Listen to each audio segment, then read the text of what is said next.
রেজ্জাক মোল্লা মানেই বিতর্ক, রেজ্জাক মোল্লা মানেই জল্পনা কল্পনা। এদিনও তার ব্যতিক্রম হলো না।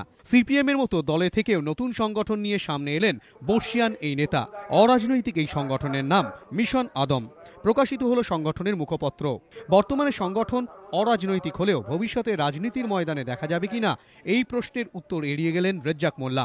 আরও উস্কে দিলেন জল্পনা কল্পনা।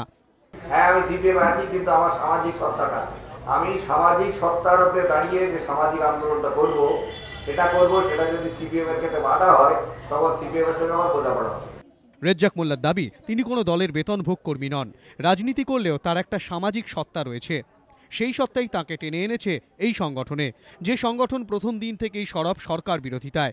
সিপিএম ছেড়ে আদৌ কি স্বতন্ত্র রাজনৈতিক মঞ্চ তৈরি করতে চাইছেন রেজ্জাক মোল্লা, নাকি তৃণমূলের সংখ্যালঘু ভোট ব্যাংক ভেঙে দিতে বকলমে সিপিএম এর হয়েই আসরে নেমেছেন তিনি? আপাতত অমীমাংসিত দুই প্রশ্নের উত্তরই। দীপক ঘোষ, এবিপি আনন্দ, কলকাতা।